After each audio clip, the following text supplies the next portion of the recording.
The girl in front of me, Wendy Young, was as plain as her soul was twisted. Desperate for attention, she forged a love letter, framed me for writing it, and then publicly humiliated me. She threw a cup of cold water in my face in the middle of the crowded student center, screaming that I was a creep trying to get with a princess. From that day on, my reputation was destroyed. Everywhere I went, people whispered and pointed. They called me the hot guy with garbage taste. It followed me like a shadow until my mind finally broke and I walked into traffic. Then I opened my eyes. Somehow I was back. Back in that exact moment, the cold water still dripping from my hair, her shrill voice echoing in my ears. This time, there would be no explanations, only revenge. This time, I would make her pay for everything. Chapter 1. Leo, take a good look at yourself. You really think you're good enough to write me a love letter? You're so far out of my league, it's pathetic. You're disgusting. The ice-cold liquid hit my face at the same time as the sharp, cruel insults, instantly blurring my vision. Water streamed through my hair, down my cheeks, and dripped onto the open textbook on the table, soaking the pages. For a split second, there was dead silence. Then, the student center erupted in a chorus of laughter and hushed gossip. Whoa, Wendy Young is Claus. Is that for real? The campus king wrote her a love letter? No way. Does Leo have some kind of weird fetish? He's hot, but his taste is trash. Ha ha. I was frozen. Not because of the sudden, brutal humiliation, but because I knew this scene. I had lived it before. The screech of tires, the blinding glare of headlights, the full-body agony of being shattered, and the whispers that haunted me even as I died, the endless loop of garbage taste. Fragmented images exploded in my mind. But I was dead, wasn't I? I snapped my head up and saw her standing there, Wendy Young, barely 5 feet tall and built like a cinder block. She stood there, face mottled with freckles, trying to pull off an expression of disgust and superiority. But behind the act, I could see a flicker of deep-seated insecurity and a sick, triumphant glee. She was clutching a piece of pink stationery, which she slammed down on my table. Seriously, a love letter? Who does that anymore? It's so cheesy. You want to date me? Get in line. Maybe in your next life. My eyes flickered from the so-called love letter to the faces in the crowd around us. Shock, mockery, and pure, unadulterated schadenfreude. My heart hammered against my ribs, not from fear or embarrassment, but from the sheer shock and the volcanic rage that threatened to erupt from my soul. I was reborn to the exact moment my reputation was murdered, the event that would indirectly lead to my death. Last time I had panicked. I was speechless, desperately trying to explain that I didn't write the letter, but no one believed me. In fact, my frantic denials were twisted into proof of my guilt. They called me a coward who couldn't own up to his actions, a gaslighter who messed with a girl's feelings and then tried to deny it. The labels creep and garbage taste stuck to me like glue. I lived under a cloud of judgment and suspicion until my mind finally gave out and I stumbled in front of that truck. A cold, venomous hatred coiled around my heart. Wendy Young, just because you're unattractive, insecure, and twisted, you thought you could drag me to hell just to get a taste of the spotlight. This time, you will not decide my fate. You want to frame me? I'll make you pay a price you can't even imagine. In an instant, I shoved every emotion down, locking it away. I took a deep breath. The sting on my face and the cold dampness of my shirt were a sharp reminder. This was real. I was back. I didn't jump up and argue like last time. I didn't frantically wipe the water from my face. Instead, I slowly, almost calmly, raised a hand. I used the sleeve of my university sweatshirt to deliberately wipe the water from my eyes, clearing my vision. My silence and composure seemed to unnerve the crowd. The laughter died down, replaced by a strange, expectant quiet. When he hadn't anticipated this reaction, she was expecting me to freak out, to deny everything. My calm threw her off balance, but she doubled down on the insults. What? Nothing to say. Keck out your tongue now that you've been exposed. Crack. I swung my arm in a wide arc and slapped her across the face. Then, I lifted my gaze, my eyes dark and empty, and just stared at her. I didn't say a word. The slap stunned her into silence. She stumbled back, blinking for a full 5 seconds before her hand flew to her cheek. You hit me. Was I wrong to call you out? she shrieked, her voice more scared than angry. I ignored her. I took out my iPhone, angled it just right, and quickly snapped several close-up photos of the letter on the table, capturing the key paragraphs and the crudely forged signature, Leo Vance. The handwriting was a pathetic imitation, full of obvious flaws. Just then, the bell rang, signaling the end of the lunch hour. Our faculty advisor, Mr. Davison, happened to be walking by. He saw my drenched state and the tense atmosphere and frowned. What's going on here? Wendy immediately seized the chance to play the victim. Nothing, Mr. Davison. Leo just accidentally spilled his water. As she said it, she snatched the letter off my table and shoved it into her pocket. The other students exchanged knowing glances. Mr. Davison looked at us suspiciously, but with the bell ringing, he didn't press the issue. He just told me to get cleaned up and headed off. I silently pulled out some napkins and began wiping down the table, my face a mask of indifference, as if none of it had anything to do with me. But no one could see the storm raging inside me.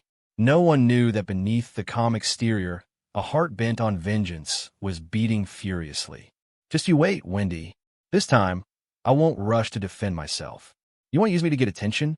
Fine. I'll play along. I'll make sure everyone on campus knows how the campus king supposedly chased after you, only to be shot down in flames. My fists clenched, my nails digging into my palms. Let's let this play out, Wendy. Just wait for it. Chapter 2. The final bell was like a starter pistol, and the classroom exploded with noise. Countless eyes, some openly, some secretly, darted in my direction, followed by a wave of whispers. I ignored them, my face impassive as I packed my bag. My still damp hair and shirt collar were a constant reminder of what had happened. Leo, you okay, man? My friend Jake Miller slid into the seat next to me, his voice low. His face was a mix of concern and utter disbelief. That letter. For real. Since when are you into that? I met his eyes. In my past life, Jake was a decent friend. He tried to defend me at first, but eventually the social pressure got to him, and he drifted away. Right now, though, his concern was genuine. I forced a bitter, awkward smile. My voice was quiet, but loud enough for the eavesdroppers nearby to hear. If I said I didn't write it, would you believe me? Jake hesitated, scratching his head. But the letter itself. You're not into girls built like refrigerators, are you? I cut him off, my tone self-deprecating. I don't know what happened.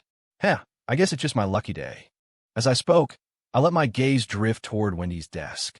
She was surrounded by a small group of girls, gesturing wildly, her voice shrill and loud, making sure everyone could hear her dramatic retelling.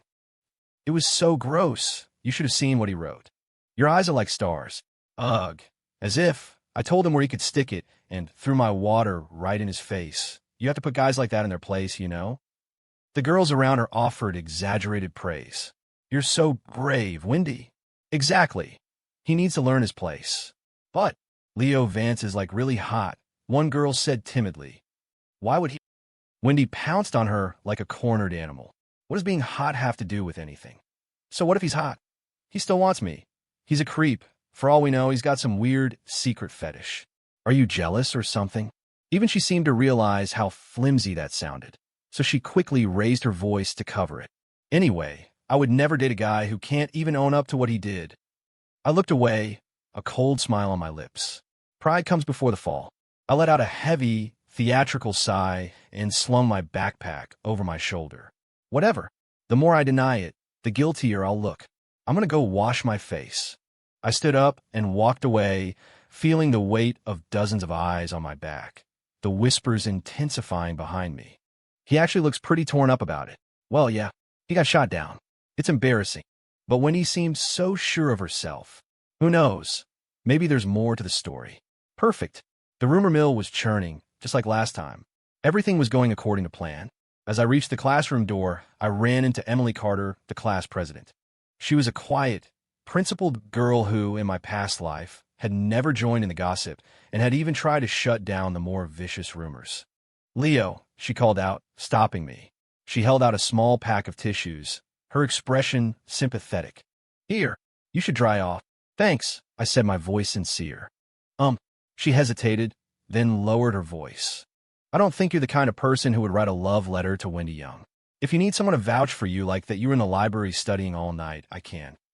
A flicker of warmth went through me, but I shook my head. I appreciate it, Emily, but it won't do any good right now. People will believe what they want to believe. I gave her a wry smile. The hot guy falling for the cinder block. It's a story that's too good to be true and too juicy to ignore. Emily frowned and nodded. Well, just be careful. I believe you. She gave me a small smile and hurried away. In the hallway, everyone was staring. Look, that's him. Leo Vance, from junior year. The one who wrote the letter to that troll. Seriously? Wow, what a waste. I heard she threw water on him in front of everyone. Total social suicide. All those good looks, and not a single brain cell. I kept my head down and walked faster, playing the part of the humiliated, cornered victim who had no way to fight back. When students from other classes asked what happened, I just shook my head vaguely. Don't ask. It wasn't me. Ugh, just forget it. That half-denial, that hint of a secret, was like gasoline on a fire. The rumors spread faster and got wilder. By the afternoon, the story had evolved. Campus King Leo Vance was obsessed with Wendy Young, but she rejected him. He wouldn't take no for an answer and started harassing her, so the goddess had to teach him a lesson with a cup of ice water. With every retelling, I was dragged deeper into the mud, and Wendy was elevated higher and higher. She was clearly reveling in the attention. She walked with a new swagger, her chin held high, as if she really were a goddess being pursued by a desperate suitor she couldn't care less about. After school, I ran into her at the bike racks. She was with another girl, and when she saw me, she spoke in a stage whisper, just loud enough for me to hear. So annoying. He's like gum on my shoe. I can't get rid of him. You should really take a hint. I paused, then slowly looked up at her, my expression completely neutral. My direct gaze made her uncomfortable. She squared her shoulders. What are you looking at? Yeah, I'm talking about you. Stay away from me from now on. Suddenly, I smiled. It was a strange, pitying, almost mocking smile. Wendy, I said, my voice quiet but perfectly clear, are you having fun with your little show? She froze, the smugness on her face cracking. What? What are you talking about?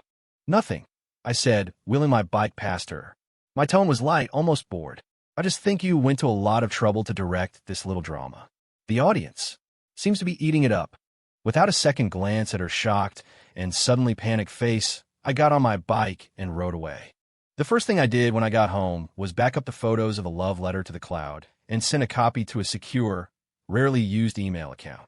Staring at the photo of the clumsy, forged handwriting, a cold smile spread across my face. Enjoy your moment in the spotlight while it lasts, Wendy. I'm just waiting for the hype to reach its peak. What are you waiting for, Wendy? 3 days passed. The rumors had taken on a life of their own, snowballing into a dozen bizarre and outlandish versions of the story. Walking across campus felt like running a gauntlet. I could feel every stare, every whisper, every mocking sneer. Someone had even started calling me the Toad Prince.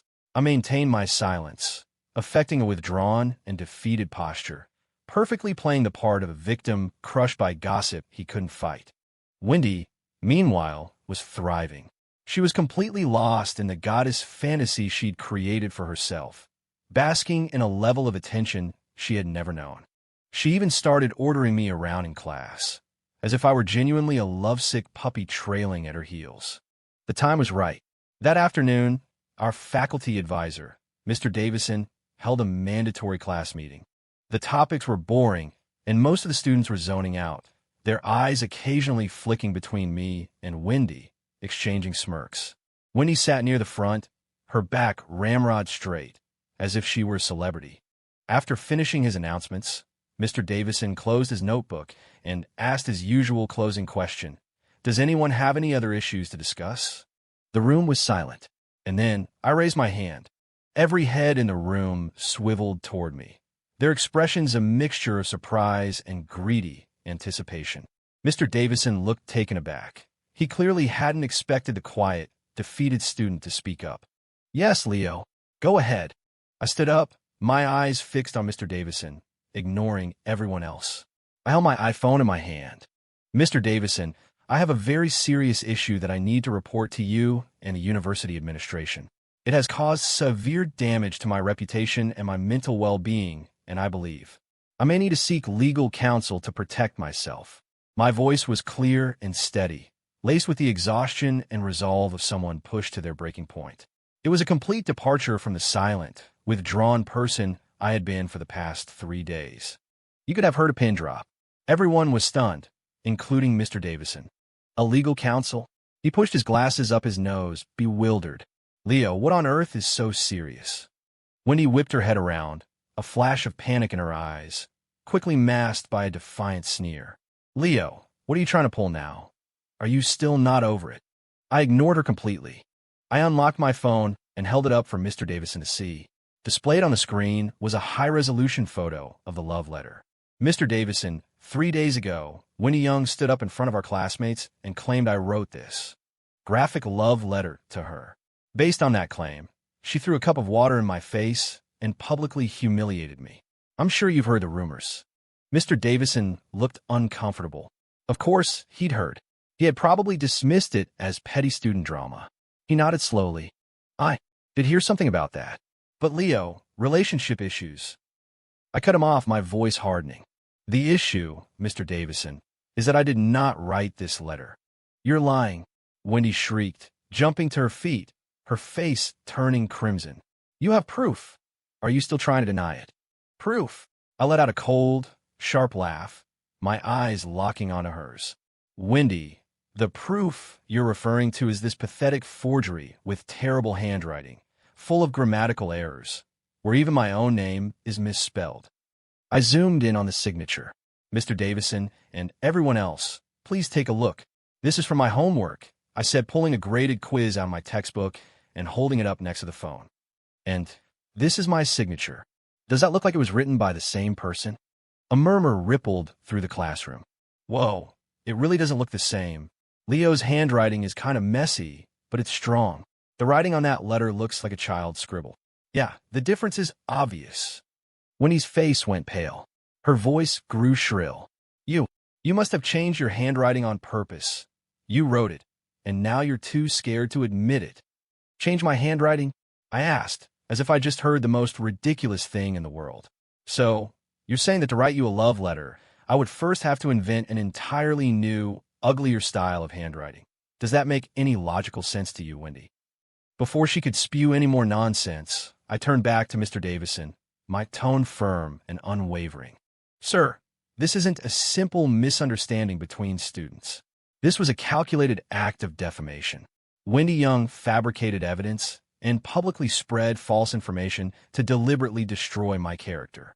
This has caused extreme damage to my reputation and my mental health. People on campus are calling me the Toad Prince. I can't study, I can't focus, I can't live my life. My voice was thick with suppressed rage and a hint of a tremor, making it all the more convincing. I could see expressions of sympathy and understanding dawning on my classmates' faces. Mr. Davison's expression had turned grim. He was closely comparing the signature on my phone with the one on my quiz, his brow deeply furrowed. The truth was undeniable. Wendy Young, his voice was stern. What is the meaning of this letter? Wendy was completely flustered, her eyes darting around frantically. It was just a joke? Yeah, a joke. I didn't know he couldn't take a joke. A joke. My voice boomed through the silent classroom. Forging a letter, throwing water on me in front of everyone, calling me a toad trying to get with a princess, and turning me into a campus-wide laughingstock. That's your idea of a joke? Wendy, don't I think the price of your joke is a little steep?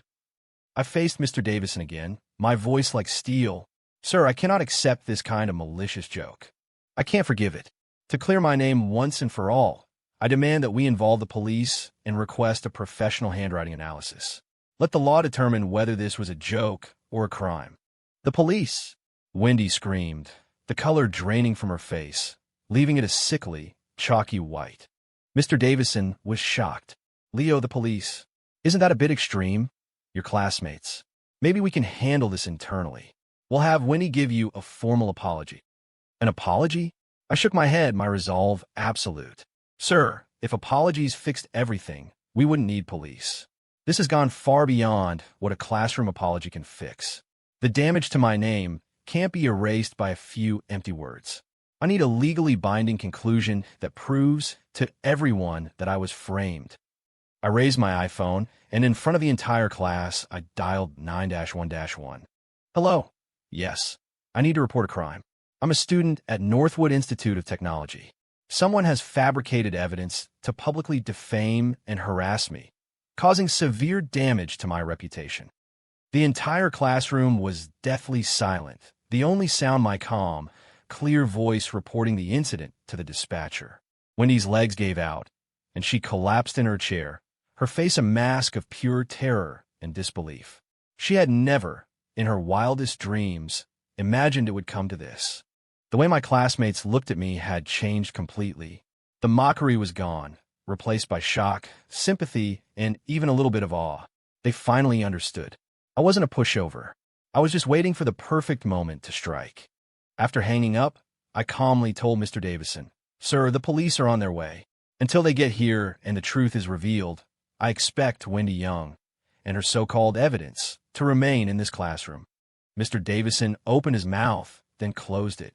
Faced with my unyielding attitude, clear logic, and the fact that I had already called the police, he had no choice but to nod grimly. The sound of a distant siren grew closer and closer, like a funeral bell tolling for Wendy Young's pathetic, desperate charade. I looked at her, her face ashen and lifeless, and felt nothing but ice in my veins. The game was just getting started. The price for your joke, Wendy, is far higher than you think. The air in the classroom was thick and still. Outside, the wail of a police siren grew louder until it stopped directly below our building. The sound of heavy footsteps echoed in the quiet hallway. Each step seemed to land like a hammer blow on Wendy Young's heart. Her face had gone from pale to a ghastly gray, and she was visibly shaking. Two uniformed police officers, guided by a campus security guard, stepped into the room. The officer in the lead was older, with a stern, experienced face. His sharp eyes scanned the tense scene. "Who called 911?" he asked, his voice calm and authoritative. I immediately raised my hand. "I did, officer. My name is Leo Vance." Mr. Davison hurried forward, wringing his hands. "Officers, I'm the faculty advisor for this class, Mr. Davison. I think there might have been a bit of a misunderstanding between two of my students."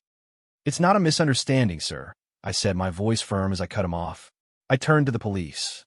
"Officer, I want to file a report. This student, Wendy Young, forged a document to publicly accuse me of harassment. She used it to humiliate me and has caused severe damage to my reputation. This is the evidence." I handed my phone over, showing the side-by-side comparison of the letter and my actual handwriting. The older officer took the phone and studied it, his brow furrowed. The younger officer leaned in to look as well. Wendy, as if grasping at a lifeline, shot to her feet, her voice cracking with manufactured tears. "Officer, it's not like that. It was just a joke," he started. "He was bothering me." She was rambling, all of her previous arrogance gone. "A joke?" The officer looked up, his gaze piercing. "What kind of joke involves forging a document and publicly attacking someone's character? You claim he was bothering you. Do you have any proof of that?" I, Wendy stammered, at a complete loss for words. She could only repeat, "It was just a joke. He never even looked at me." The words tumbled out before she could stop them. A gasp went through the classroom. It was a confession. "Officer," I interjected calmly.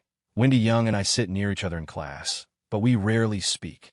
Anyone in this room can confirm that. I have no idea what she means by bothering her. As for the letter," I gestured to the phone, "I've provided a sample of my handwriting. The difference is clear. If necessary, I am willing to submit to a professional forensic analysis." The officer nodded, his expression hardening. The situation was crystal clear. He turned to Wendy, his voice now stern. "Ms. Young, I need you to tell me the truth. Forging someone's handwriting, fabricating a story, and publicly spreading it to damage their reputation is not a joke. It's called defamation, and it's a crime. You need to take responsibility for your actions." "A crime?" Wendy's composure finally shattered. Tears and snot streamed down her contorted face. I didn't know it was that serious. I just thought it would be funny. "Mr. Davison, I'm sorry, I'll never do it again." She turned to our advisor, begging for help. Mr. Davison looked pained. He sighed and said to the officer, "Officer, look, she's just a kid. She made a stupid mistake, and she knows it now. How about we handle this internally? The university can take disciplinary action. She can write a formal apology, and we can put a note on her permanent record. Involving the legal system seems like it could ruin her future." "Mr. Davison," I cut in again, my voice sharp and unyielding. "Are you saying that because she's a student and because she's sorry now, that the damage she did to me just disappears? Who's going to compensate me for the humiliation and stress I've endured for the past week? If I hadn't saved the evidence and called you, I would still be the campus laughingstock and the Toad Prince. Does my future not matter?" I stared directly at Mr. Davison and the two officers. "I stand by my decision. I need a formal, legal conclusion to this matter to officially clear my name. Otherwise, what's to stop her or anyone else from doing this again? An internal university punishment is not enough to undo the public damage she has caused." My words hung in the air, leaving Mr. Davison speechless. I saw several of my classmates nodding in agreement. "The young man has a point," the older officer said, giving me an approving look. He then addressed Mr. Davison. "Sir, it's our job to protect the legal rights of all citizens, including your students. The facts of this case are clear, and a crime may have been committed. We have to proceed according to the law. Wendy Young, you need to come with us to the precinct to give a formal statement." He took out an evidence bag, ashen-faced and trembling. Wendy numbly allowed him to retrieve the pink letter from her pocket and seal it inside. "No, I don't want to go to the precinct. I don't want to go," she whimpered, shrinking back as if she might collapse. "Please cooperate with us, ma'am," the younger officer said, his tone polite but firm. One on each side, the officers escorted the nearly catatonic Wendy out of the classroom. Mr. Davison, sweating profusely, hurried after them, muttering under his breath. The classroom was eerily silent. Everyone was in shock. The self-proclaimed victim they had been gossiping about all week had just been taken away by the police. And the guy they had all been mocking, the Toad Prince, was not only innocent but had just executed a cold, calculated, and devastating counterattack. I looked around at the stunned faces of my classmates, said nothing, and quietly returned to my seat. I didn't need to say another word. The moment the police had walked through that door, the court of public opinion had delivered its new verdict. Within hours, the entire campus was buzzing. Wendy Young from the junior class got arrested. She framed Leo Vance with that love letter. No way. I knew it. There was no way Leo would be into her. That's seriously messed up. Just because a guy isn't interested, you try to ruin his life? Good for Leo. Calling the cops was a total power move. Whoever was spreading those rumors about him having garbage taste should be ashamed. Wendy Young is not just ugly on the outside. She's rotten on the inside. The tide of scorn and mockery that had been drowning me for days instantly receded, turning into a tidal wave of condemnation aimed squarely at Wendy. My phone started buzzing with texts from people who had been avoiding me, all full of apologies and support. I watched the notifications pop up on my screen, a cold, hard smile touching my lips. Getting arrested was just the beginning, Wendy. Now, it's your turn to find out what social suicide really feels like. It took 5 days for the story to ferment into campus legend. The unofficial news that Wendy Young had been charged with criminal harassment and held for 72 hours before being released on bail spread like wildfire. While the university stayed silent, citing student privacy, the gossip network was far more efficient and far more brutal. Psycho chick who framed Leo Vance actually got arrested. She played a stupid game and won a stupid prize. Some people are just ugly to the bone. These were the whispers that greeted Wendy when she finally returned to campus. It was a gray, overcast afternoon. She walked with her head down, shoulders hunched, trying to make herself invisible. But her presence was a magnet for stares, whispers, and undisguised contempt. Look, that's her. Wow, she actually has the nerve to show her face. Stay away from her. She's crazy. The attention she had craved was now a poison-tipped spear, stabbing her with every step. Her face was pale, her eyes darting around, filled with a toxic mix of shame, resentment, and fear. There was no remorse. During a break between classes, I ended up in the men's room at the same time as she was walking past the entrance. When she saw me, she froze as if she'd been stung. Her eyes narrowed into slits of pure hatred. A couple of other guys at the sinks noticed us and immediately slowed down, their ears perked. Leo, Wendy's voice was a ragged hiss. Are you happy now? I have a criminal record. The whole school is laughing at me. Is this what you wanted?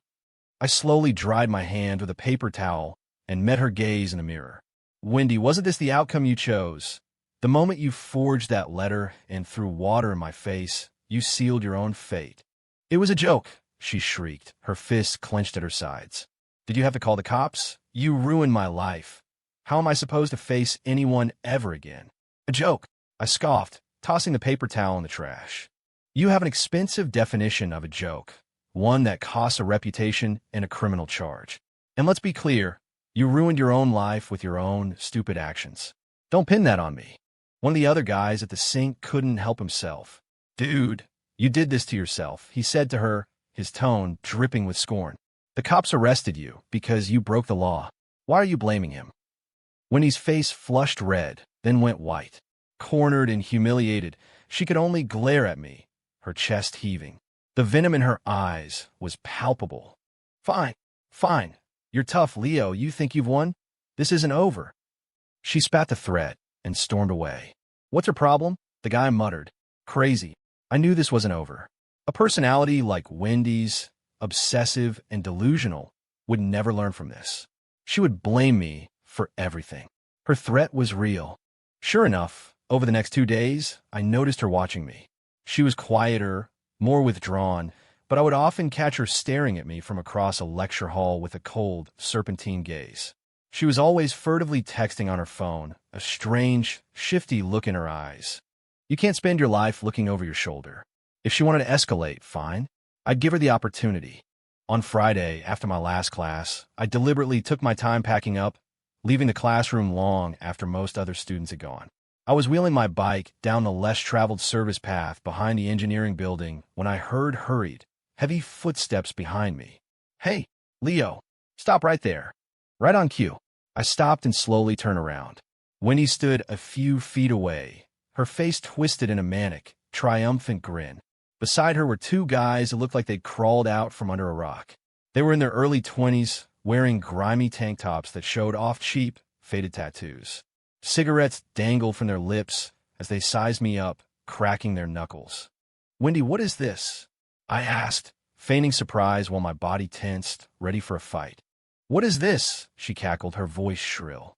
You made my life hell, so I'm going to return the favor. You got me arrested. You made me a laughingstock. Now I'm going to ruin you. Get him. Break his leg. Let's see how tough he is then, she screamed at the 2 thugs. One of them, a lanky guy with greasy, dyed blonde hair, flicked his cigarette away. You heard the lady, college boy, he sneered. You pissed off my friend here. Get on your knees and apologize, then let us rough you up a bit, and we'll call it even. The other one, a stocky guy with a buzz cut, took a menacing step forward. Or we can get rough, and trust me, we don't know when to stop. I looked at them, and instead of fear, I felt a flicker of contempt. Seriously, Wendy, these are the best you could find? You must have gotten them on sale. You arrogant bastard. My dismissive attitude clearly enraged her. You won't be smiling in a minute. Spike, Tank, get him, she screamed at the 2 thugs. My taunt worked on them, too. Cursing, they lunged at me. Spike threw a wild punch at my head while Tank went low, trying to tackle me. They were amateurs. I've been training in Krav Maga since I was 16. This was a joke. I pivoted, easily dodging Spike's punch. I grabbed his outstretched arm, twisted it, and drove my knee hard into his stomach. Oof! He let out a strangled gasp and crumpled to the ground, gagging. At the same instant, I used Tank's forward momentum against him, grabbing his shirt and hip-throwing him over my shoulder. Thud! He landed hard on the pavement with a sickening crack and lay there, groaning, the fight knocked out of him. The entire exchange took less than 10 seconds. The 2 tough guys who were so intimidating a moment ago were now twitching and groaning on the ground. The manic grin on Wendy's face had frozen, then shattered into an expression of pure, uncomprehending terror. She pointed a trembling finger at me, stammering, How did you? I dusted off my hands and took a slow step toward her. Stay away from me, she shrieked, scrambling backward. She tripped over her own feet and fell hard on the pavement. I stood over her, my shadow falling across her pathetic form. My voice was ice. I gave you a chance, Wendy. You got arrested. The whole school knew the truth. You could have learned from it, moved on. But you had to choose this. I pulled out my iPhone. The screen was lit up, the voice memo app running. From the moment you threatened me in the hallway to you ordering these idiots to break my leg, I've recorded everything. I held the phone up. Soliciting assault is a felony. Even attempt.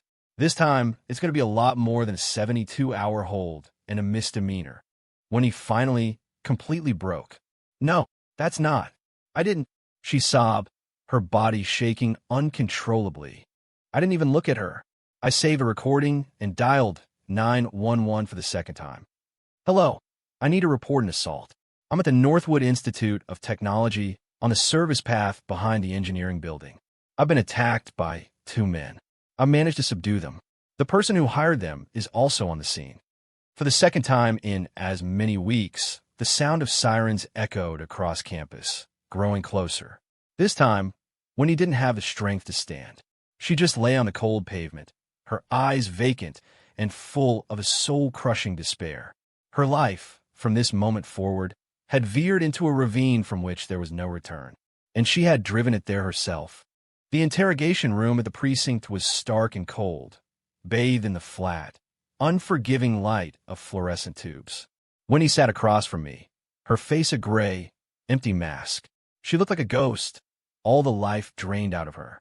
In another room, I could hear the muffled sounds of her 2 hired thugs arguing with each other as the police questioned them. A detective with a world-weary face was taking our statements. Mr. Davison was there too, perched anxiously on a chair in the corner, looking sick to his stomach. Wendy Young, do you admit that you contacted these 2 individuals, known as Spike and Tank, and instructed them to assault Leo Vance? The detective asked, his voice a low monotone. Wendy gave a numb, mechanical nod. Yes. And what was your motive? I hate him, she whispered, her voice barely audible. He called the police on me, he got me arrested, and everyone at school was laughing at me. The tears started again, but this time they were tears of pure, hopeless despair. So you hired someone to get revenge? The detective pressed, a note of disbelief in his voice. Do you have any idea how serious this is? Solicitation to commit assault is a felony. This is far more severe than your previous charge of harassment. When he flinched as if struck, she couldn't speak. The detective turned to me. Mr. Vance, please describe the events one more time. Were you injured? I calmly recounted the entire incident, emphasizing Wendy's explicit instructions to break his leg and how the 2 men had initiated the physical attack. I finished by saying, I was not injured because I have several years of self-defense training, but their actions constituted a violent, premeditated assault. I have a recording of the entire conversation. I handed my phone over. The detective played the audio file.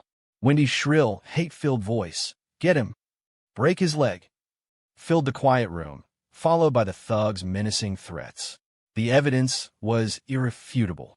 After they finished my statement, the detective asked Mr. Davison and me to wait outside. In the sterile hallway, Mr. Davison finally spoke, his voice strained. Leo, I never imagined it would come to this. Well, what he did was, it was horribly, terribly wrong. But she's still so young. If she gets a felony on her record, her entire life will be ruined. I just looked at him, saying nothing. My silence made him uncomfortable, but he pressed on. What if you were to sign a statement of forgiveness? We could frame it as a student conflict that got out of hand. The university will take the strongest possible action. I'll personally see to it that she is expelled. We just need to keep it out of the criminal justice system. It would be the generous thing to do. Can't you give her a chance to reform? Mr. Davison, I said, my voice dangerously quiet. Do you remember what you said to me in the classroom? Your classmates. Let's handle this internally. He flushed, unable to meet my eyes. I rejected that path. I continued, and what happened? She didn't feel a shred of remorse. Instead, she doubled down and hired criminals to physically harm me. My voice turned to ice. If I didn't know how to defend myself, I would be in a hospital right now. Who would be talking to me about being generous then? Who would be giving me a second chance? I stared at him until he looked away. Is her future the only one that matters? Did she ever once think about ruining her own life when she was planning this? Did she give me a chance? Not when she forged the letter, not when she threw water on me, not when she spread rumors, and certainly not when she sent 2 thugs to break my leg. So why, now that she has to face the consequences, am I expected to be the one to show mercy? My questions came like bullets, leaving him speechless and defeated. Mr. Davison, I said, my tone softening slightly, but my resolve unbroken. I'm not a saint. I'm just a person defending his legal rights. Forgiving her is a matter for a higher power. My job is to make sure she faces judgment here on earth. This will not be settled out of court. I need everyone to understand that when you cross a line, there's a price to pay. This isn't personal anymore. This is about justice. Just then, the door to the interrogation room opened. The detective stepped out with a file in his hand. He looked from Mr. Davison to me. Leo Vance, we've completed our preliminary investigation. The charge is solicitation to commit aggravated assault. The facts are clear, and the evidence is conclusive. Although the assault itself was unsuccessful, the intent was malicious and severe. We will be referring this case to the district attorney's office. The 2 assailants will also be charged accordingly. He then looked at Mr. Davison. We will be sending a formal report to the university. I suggest you take appropriate disciplinary action. Mr. Davison just nodded grimly. There was nothing more to say. A few days later, an official notice was posted on the university's main bulletin board.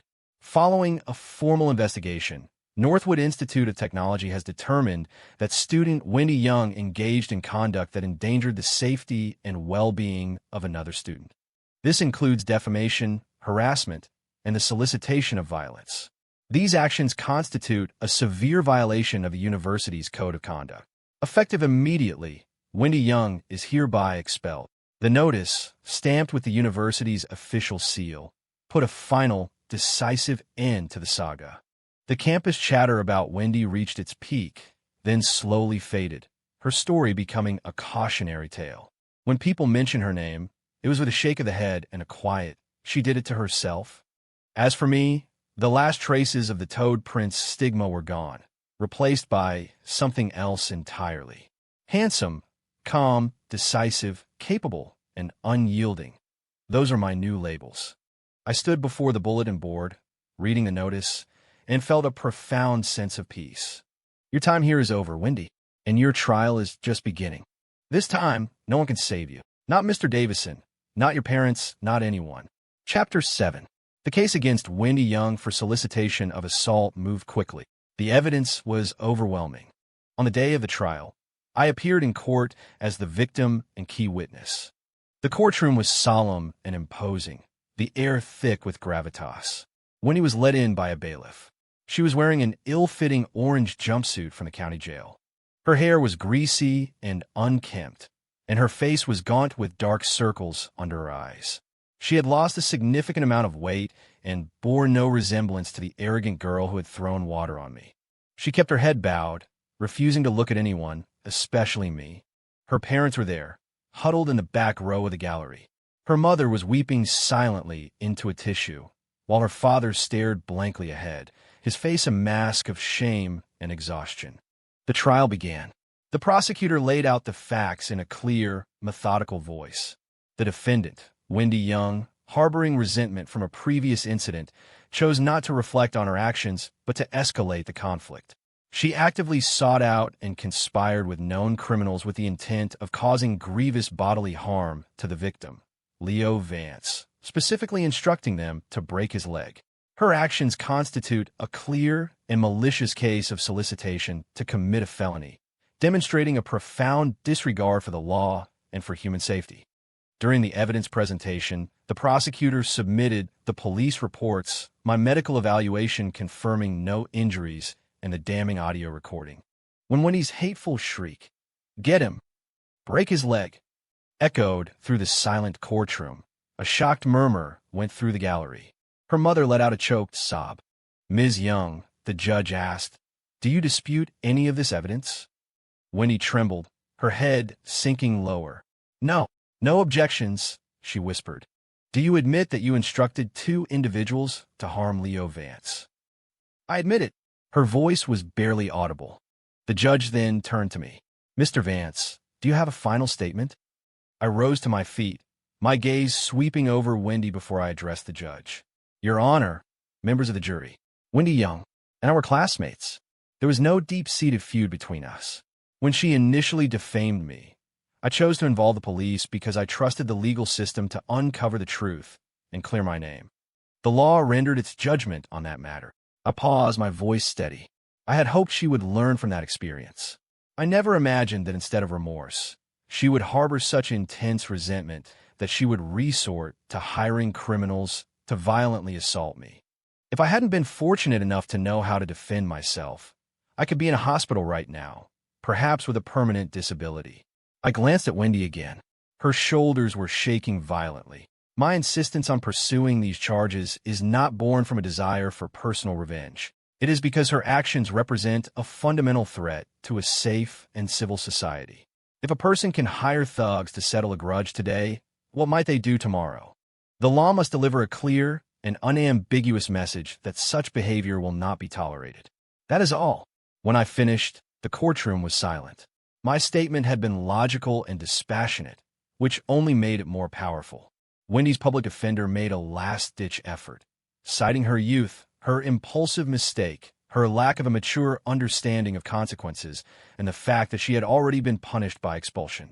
He pleaded for leniency, but against the cold, hard facts and the chilling audio evidence, his words were meaningless.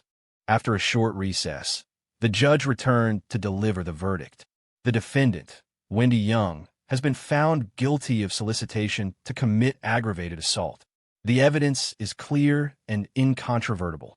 While the court notes that no physical harm ultimately occurred and the defendant has shown some remorse, the severity and malicious intent of the crime cannot be overlooked. Therefore, this court sentences the defendant, Wendy Young, to 1 year and 6 months in state prison. The gavel fell with a sharp, final crack. No, please no. Wendy let out a desperate cry, her legs buckling beneath her. The bailiff had to hold her up. In the gallery, her mother began to wail. I watched, my face impassive, as they led her away. In that moment, a profound sense of satisfaction washed over me. I had come back from the dead to demand justice for the life she had destroyed. Justice may have been delayed by a lifetime, but had finally arrived. The humiliation and death I had suffered in my past life were now being paid for with her freedom. The shadows of the past had finally lifted. My future was just beginning. Chapter 8 time has a way of sanding down the sharp edges of the past. Wendy Young's name faded from campus gossip, eventually becoming a vague cautionary tale that freshmen might hear during orientation. My life, unshackled from the chains of a ruined reputation, flourished. I poured my energy into my studies. With the knowledge of my past life and the drive of my new one, my grades were consistently at the top of my class. Graduation season arrived, bringing with it a bittersweet mix of nostalgia and ambition. The university auditoriums were packed for job fairs hosted by major corporations. The day of Nexus Dynamics recruitment event, the hall was standing room only. The global tech giant, a Fortune 500 company, was the dream destination for every engineering student. I sat in the audience, dressed in a sharp, well-fitting suit, listening confidently as the recruiters spoke of company culture and innovation. My resume was a testament to my hard work. Top grades, key roles in award-winning projects, and a portfolio that spoke for itself. A week later, I received an offer letter from Nexus Dynamics for a position as a development engineer in their core AI division. The news spread through my department like wildfire. Holy crap. Nexus Dynamics. Leo, you're a legend. Dinner is on you. A really expensive one. Dude, seriously, hook me up with an internship referral once you're settled. Jake was even more excited than I was, clapping me on the back so hard I nearly fell over. Ha ha! I knew it.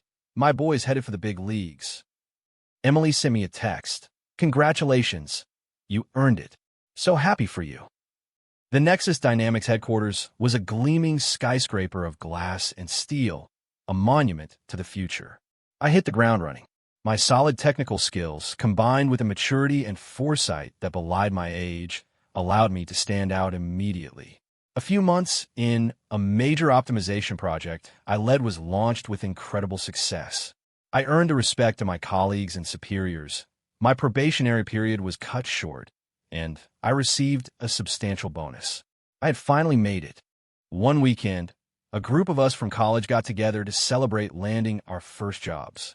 We booked a private room at a trendy new gastropub downtown. When I arrived, the party was already in full swing. Jake, Emily, and a dozen other familiar faces were there. Everyone had changed, shedding their student awkwardness for a sharper, more professional edge. "Well, look what the cat dragged in. Our Fortune 500 hotshot," Jake yelled, greeting me with a friendly punch to the shoulder. "It's impossible to get a hold of you these days." I laughed and returned the gesture. "Like you're not buried in spreadsheets at that investment bank. How's life?" "The hours are brutal, but the bonuses are sweet," he said with a grin. Emily smiled and poured me a beer. "Stop humble bragging, you too. How are you liking Nexus, Leo?" "It's great. Incredibly challenging, but I'm learning a ton," I said, taking the glass. The night wore on, filled with good food, laughter, and stories about horrible bosses and nostalgic college memories. Inevitably, someone brought up the name that had been buried for years. It was a girl who had always been the class gossip. She took a sip of her wine and said with a dramatic sigh, "Hey, do you guys ever wonder what happened to, you know, Wendy Young?" A brief, awkward silence fell over the table. Another guy spoke up. "I heard something from a friend whose cousin works in the state correction system. Apparently, when he couldn't handle the transition from college student to inmate. She couldn't adapt to prison life, couldn't handle the bullying and isolation. She had a complete psychotic break, got diagnosed with severe schizophrenia, and was transferred to a state forensic psychiatric hospital for treatment." Wow, that's dark. From a top university to a mental hospital. What a waste. Goes to show, you can't let hate consume you. "I almost feel sorry for her," someone murmured. "Sorry for her?" Jake scoffed. "No way. She brought it all on herself. If Leo didn't know how to fight, she would have had his leg broken. There's nothing to feel sorry about." Emily sighed softly and looked at me. "He's right. You really went through hell back then, Leo. It's amazing to see you doing so well now." All eyes turned to me, filled with a gentle curiosity. I swirled the amber liquid in my glass, watching the light play in it. After a moment of silence, I looked up, my expression calm and clear. "There's nothing left to say, really," I said, my voice even. "She chose her path, and I chose mine. It just proves that no matter what you're going through, there are lines you don't cross. When you challenge the basic rules of law and morality, you have to be prepared to pay the price." My words put a definitive end to the topic. There was no false pity, no victors gloating, just the quiet acceptance of a chapter that was well and truly closed. We all raised our glasses. The clinking sound was crisp and final, washing away the last dregs of the past. After the dinner, I turned down an invitation for a second round and took an Uber home alone. Standing at the floor-to-ceiling window of my high-rise apartment, I looked out at the sprawling, glittering expanse of the city below. The streams of traffic were like rivers of light flowing beneath my feet. My phone buzzed. It was an email from Nexus HR, informing me that I had been selected for the company's Future Leaders Program, a fast-track initiative for high-potential new hires. I put the phone down, a small, confident smile on my lips. I had been reborn. I had crawled back from hell, cleared my name, punished the wicked, and through my own strength and determination, had earned a place I had only dreamed of. And I was still climbing. Wendy Young had met her fate. I was finally completely free. My fatigue was in my hands. It was limitless. I picked up a glass of water from the table and raised it to the vast, star-dusted night sky. This time, the water wasn't a weapon of humiliation. It was a toast to myself and to a new life, perfectly executed and entirely my own. And a story.